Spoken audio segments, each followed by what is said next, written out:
House. All these houses back in this area are notorious for not having very good water. So they use this old water truck to pack water up the hill above the house, and they pour it in a holding tank, and then it goes down gravity feed into the house. Oh man, am I gonna be able to do this? Damn it. The tank's in the way.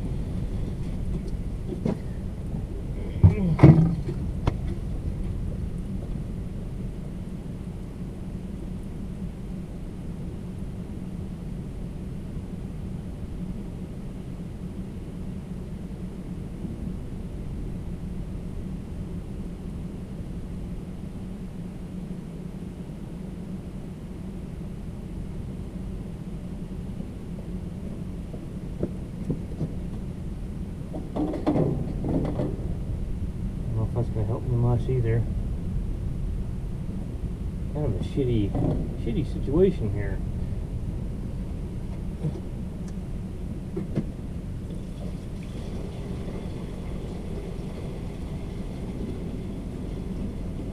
Anyways, pulled it up here last night to fill this holding tank up, and it's enough of an incline that the fuel sitting at the back of the tank, and it just started.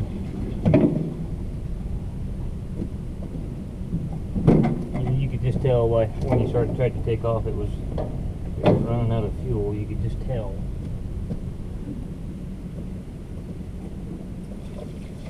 So they shut her off last night.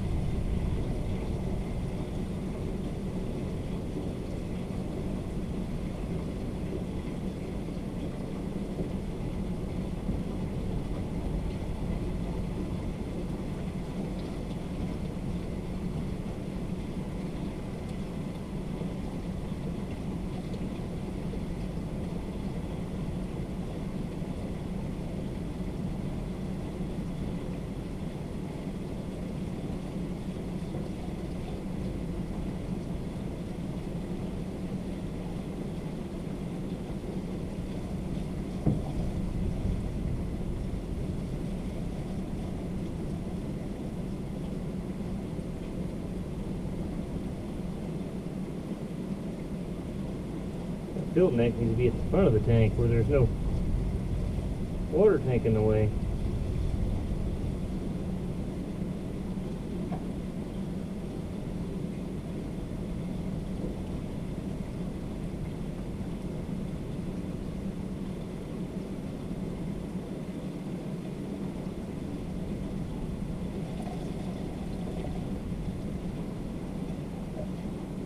don't know if I'm going to get the rest of this in there. A little bit, unavoidable. Oh, I got one more bucket I'll dump in there. Well guys, I found a spot up there where I can turn around because I'm not familiar with this road, so I went and scouted me a spot. My good compadres here are going to stay and watch the service truck. Let's go see if we can start it, drive it up the hill, turn around, go back down there, park it down there.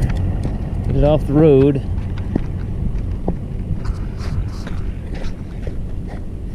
I hope I don't have to pour like 20 or 30 gallons in that thing to get enough fuel to get the pickup tube to pick up fuel. Oh, he hid the key right here. Okay, you old girl. No sense in checking the oil when you're sitting on a hillside like this. Put a radiator. Somebody was pouring straight water in this old truck. This has got a 6L71 in it. All right, which key does the number here? Let me figure out which key does what here.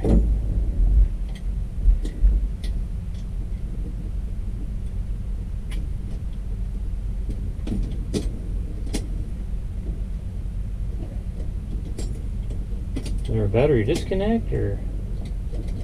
Oh, it's not in neutral.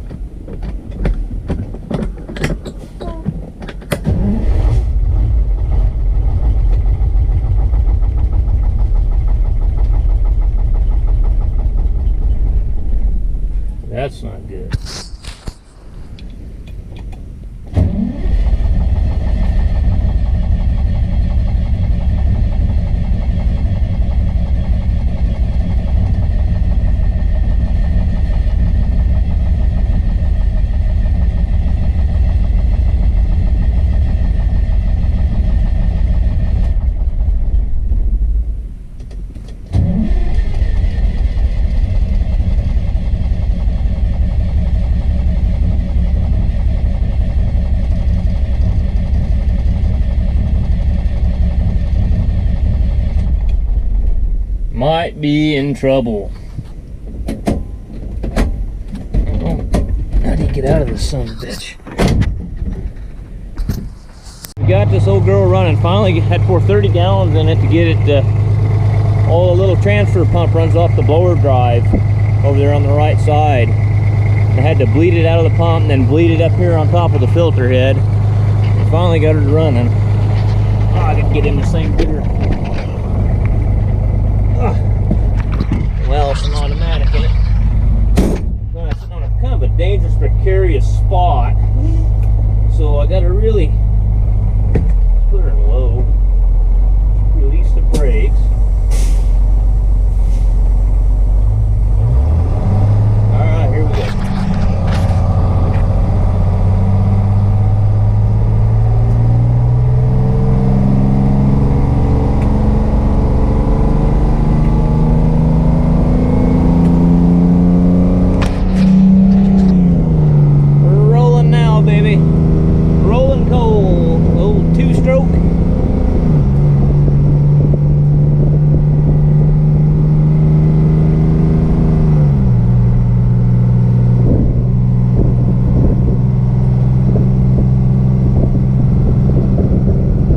Figure out how I'm going to get back down there in that hole.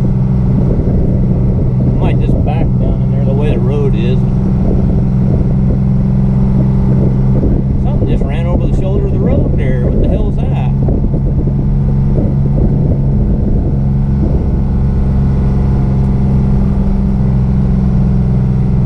These old two-strokes, they sure were a lot of noise, but there wasn't much go to them.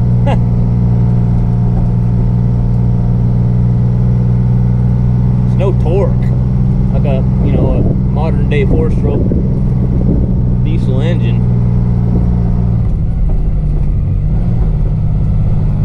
Yeah, we'll turn it around right here.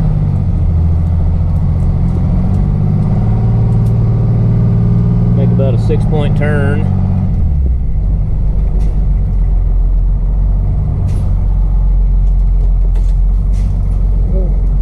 At least it's got power steering.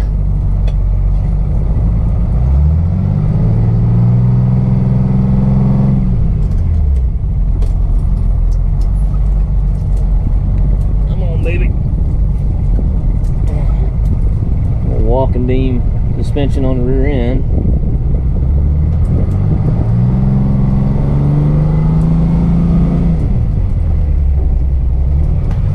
We'll ease her on down the hill here. Dead stake laying in the road. Yeah, this old water truck's actually going to a fire, so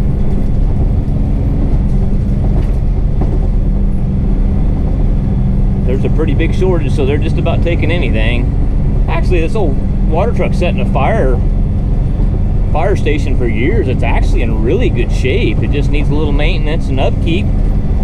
Some stuff that's kind of probably most of the problem is that it sat a lot, and that's most of the problem. Other than that, the old girl runs pretty good, and we got the cooling system all straightened out in it. They'd been pouring straight water in it, which is a bonehead move. People don't understand that antifreeze just isn't to keep stuff from freezing. It's a rust inhibitor. So it's just kind of a dumb move to pour straight water in something. You're rusting your water jackets up in your cylinder head and your block. You're rotting the core out in your radiator. It's just not a good move.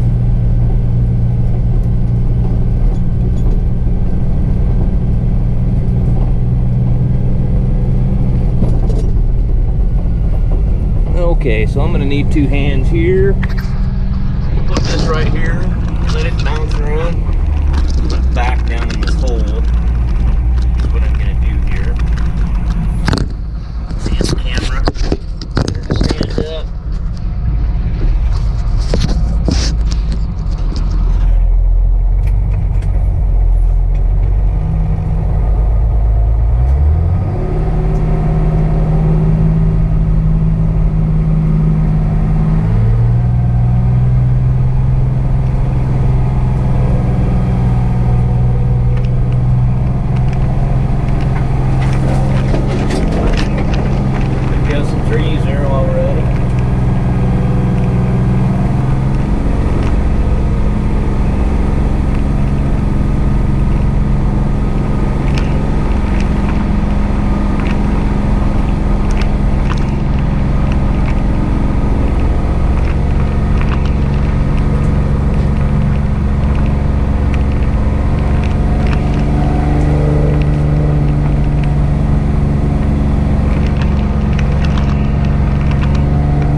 Okay. Oh, I can't get that fucking door open. Oh. Alright. You march back up the hill.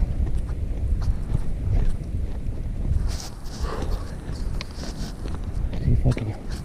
My two puppy dogs are waiting on me in the service truck, and then I gotta haul the house and head TD25. Get it ready. It's supposed to go to the McLeod fire, but it's got a bad battery in it. And you take a battery, stick in that son of a gun.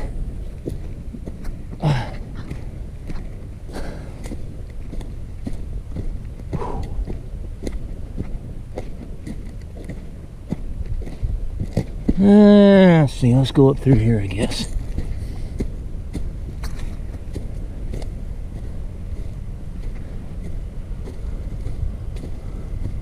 Maybe I should have followed the road, huh?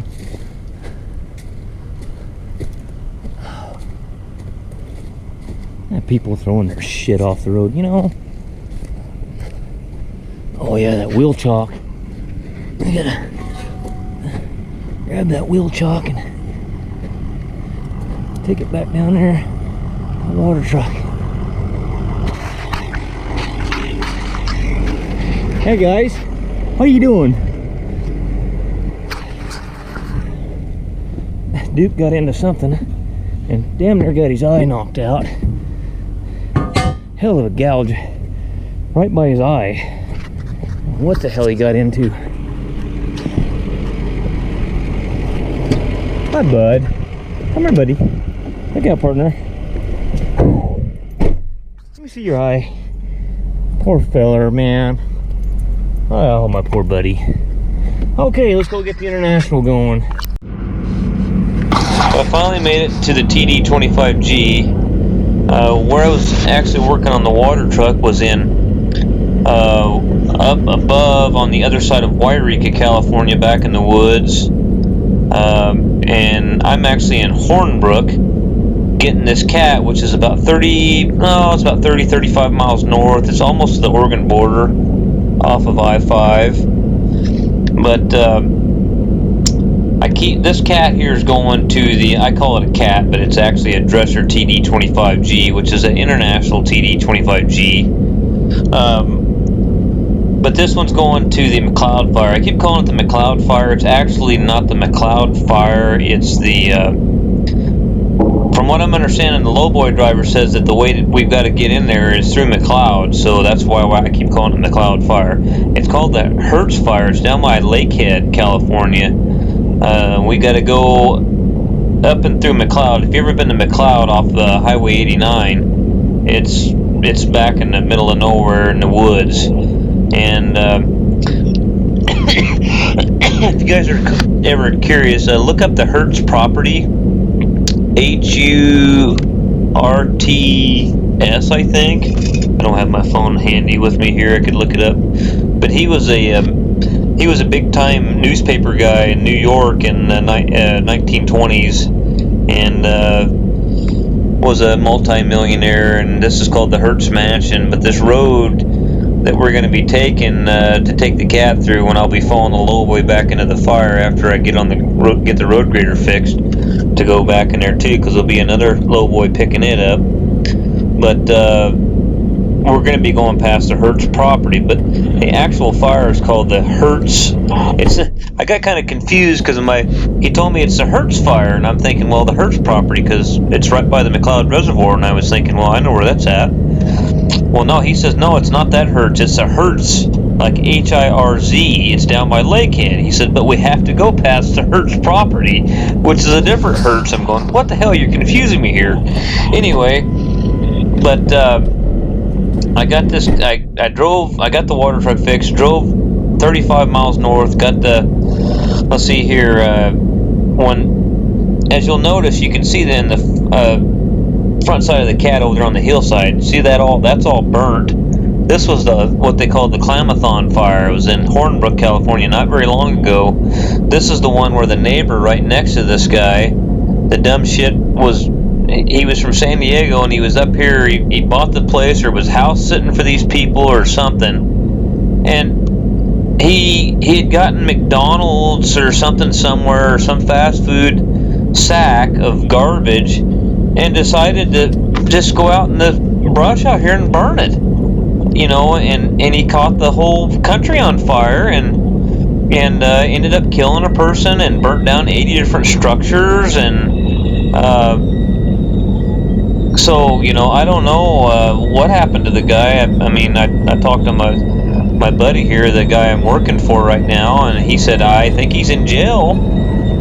You would think there'd be some kind of manslaughter charges or something, or just there should be some kind of punishment for being stupid and starting a fire in the driest time of the year during a drought. My God, And anyway, this cat was at the owner's place when this all happened, and the owner was actually in Idaho when this happened, and the owner called a buddy of his and said, go get on that cat and run it till it won't run no more. Do whatever you can. So he was one of the first guys on the scene, and this cat right here at this Klamath on fire, and I guess he was pretty rough on it, but he had to be. He was trying to move a lot of dirt in a hurry, trying to get the fire breaks set to where he could do something, but it was too late. He did save a lot of houses around there, though. He really did. There was Walt's house, he saved that. He saved the house here down the road, which is I believe it's his daughter.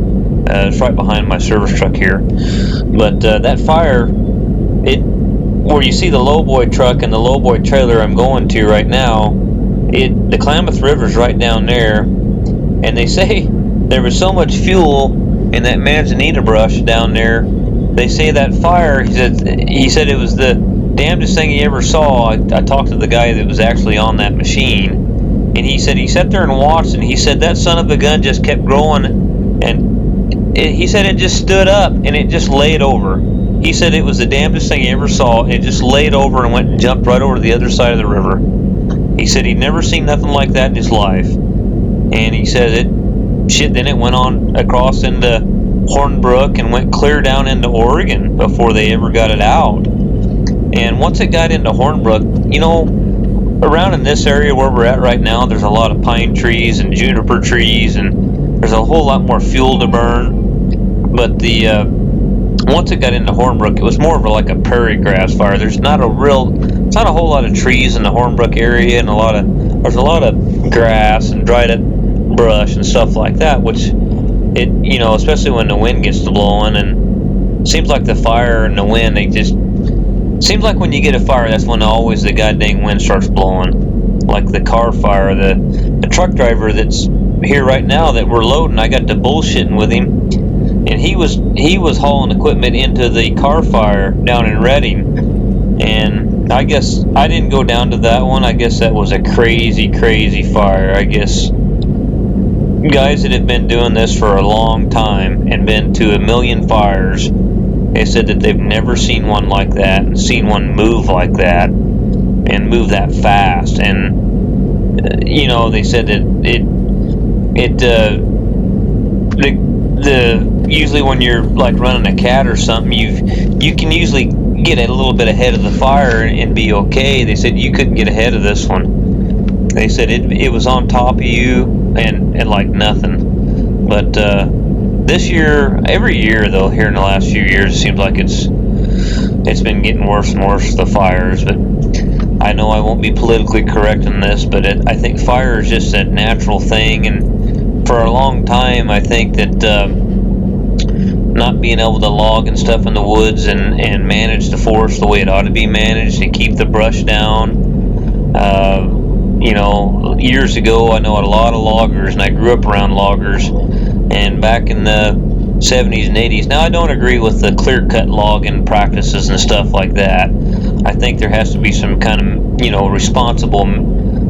responsible logging, which they are now. A lot of the loggers I know and I deal with, they don't want you spilling oil in the woods. They don't, that's their livelihood. That's where they make their living. They want to take care of the forest, But on the other hand, when you don't manage it at all and you just let all that brush grow up and all that manzanita brush, and you get so much of that stuff in there, you ought to see the place that I was at down there in it was a couple years ago in Happy Camp when they had that fire down there. You should have seen the manzanita brush that was grown in there. Them cats would push that manzanita brush for 20-30 yards and they'd have a pile of that shit higher than a cat. I mean, and if you ever been around manzanita brush, it's real oily type of brush, and I'm telling you, when you get that stuff on fire, you can't stop it. And when it's 10 foot high, yeah, you really can't stop it. But I just think there needs to be a little bit more of tree thinning and brush. Just clean the brush out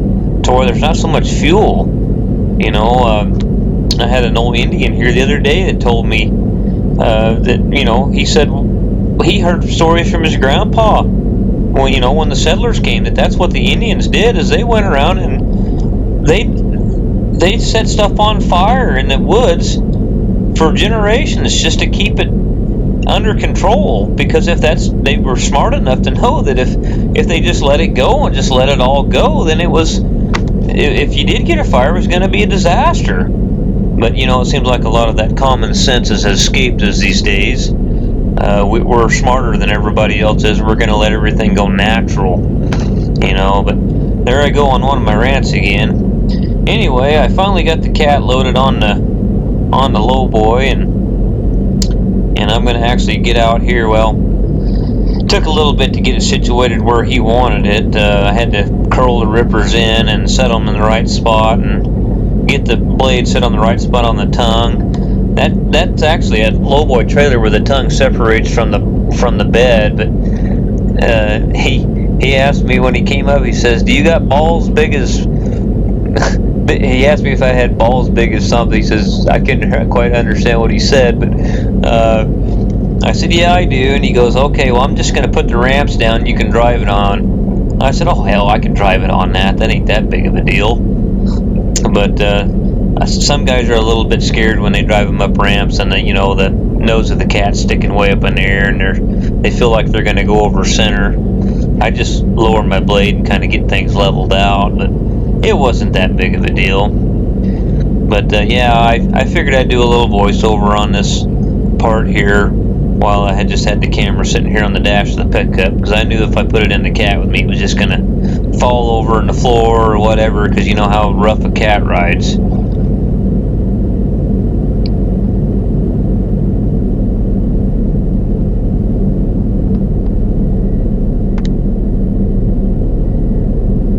Well, there's the TD25G. We got her on the low boy, and she's heading to the McLeod fire. We got Daisy. I gotta roll this window up. Put her Satan's ball sack in here.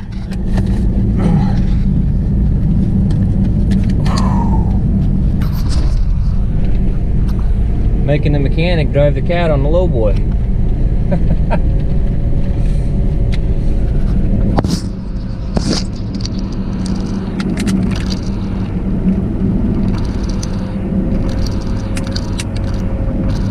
We're right by the Klamath River, right there.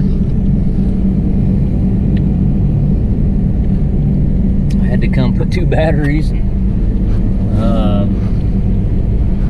tighten up the trunnion where the blade raises up, and some other small stuff, but she's good to go now.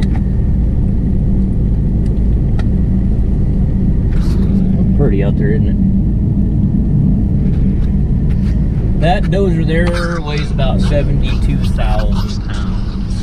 It's a TD25G. It's about the size of something I can compare it to weight-wise. It's about the size of like a D8K that I know of weight-wise. It's got an air conditioner in it, and that's the problem, is the height on this cat. With that air conditioner unit on top, it's a little tall. So, I mean, we're right at 14, so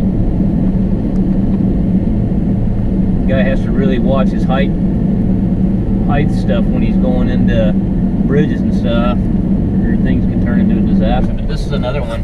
This guy here started the fire. Next door neighbor over here to the guy that owns this cat. That's actually these people around here got really lucky that this guy that I work for here, do a lot of work for, that has these cats, actually does fire prevention with, you know, he gets on these fires with cats, and he had a cat sitting at his house, and that's what saved a bunch of houses around here.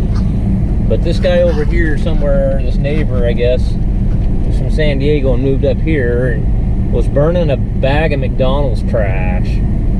And this is what the result is. I mean, it killed a person, and he's gonna come through this gate now. It's gonna be tight here.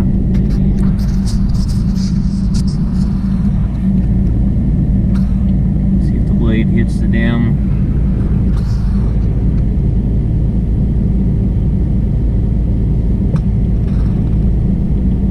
Yeah, it's gonna be tight. I'll try to get out. Come navigate. Boy, that is tight. Tight quarters right there. He's a good driver though. He's got her whipped. He knows what in the hell he's doing.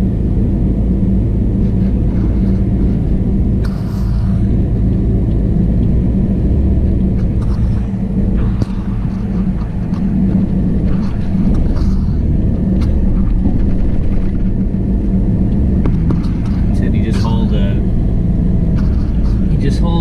D8T, I think it was a T. Of course, the T is going to be a high track, and it was 90,000 pounds. So he's, oh, this is light. Oh, okay.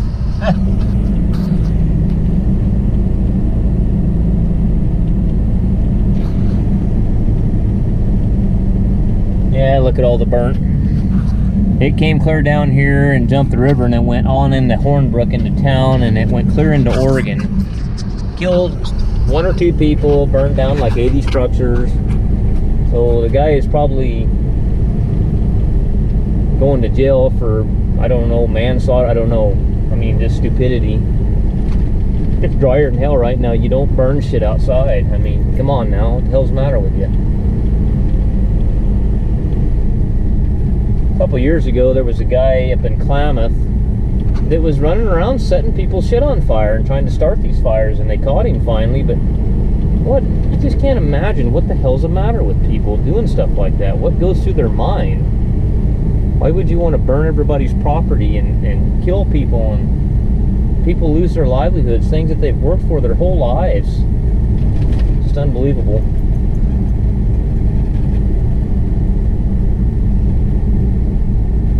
Well, guys, I'm going to work on a road grader, and then I'm probably going to head north. The pilot car is supposed to be, he's coming in behind me. I basically just came to fix the cat and unload it for him and help him tie down, and we're going to go work on the road grader, because the road grader's got to go to the fire too, and it's got some leaks on the valve body that I got to fix. And then it'll be heading into the McLeod fire. Both of these are going to the McLeod fire, the cat and the road grader.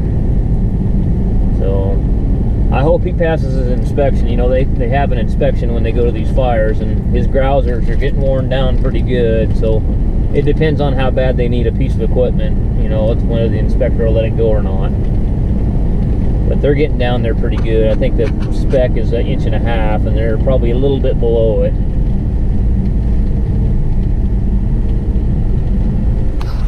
Well, I'll be back with you guys when I'm at the road grader.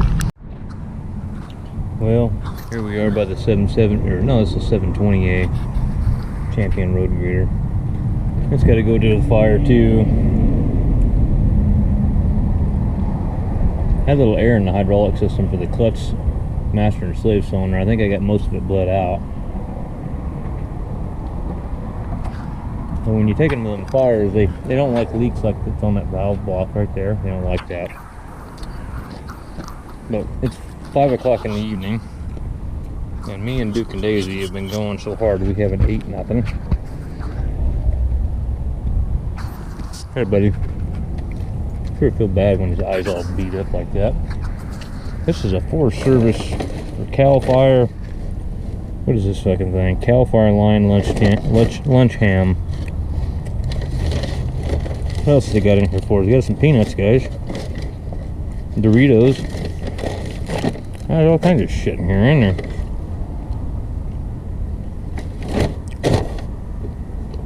Look at that. What is that? Granola bar. I got bait. We don't want to throw that on the ground, honey. Oh. Well, I'll be back with you in a minute. I'm gonna eat my lunch here, my late lunch, and I'm gonna get up there and pull that Dallas pool apart and see what kind of seals we need there.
get the spool centering spring cap loose on the back side of the spool. The Allen's tighter than shit.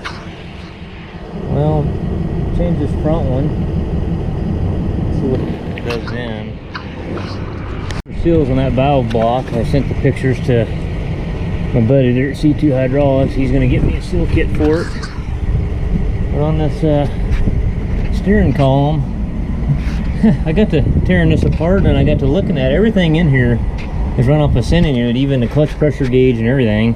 I mean, everything's linkage in wires. The only thing hydraulic is coming from the steering shaft tube. So what's going on is that steering motor is leaking in the tube and then running up the tube. See the shaft here? And then it's running out the shaft and dripping down on top of everything and running down the column. So I need to tell him that we're going to have to reseal that steering motor. Well, that's all for this, guys.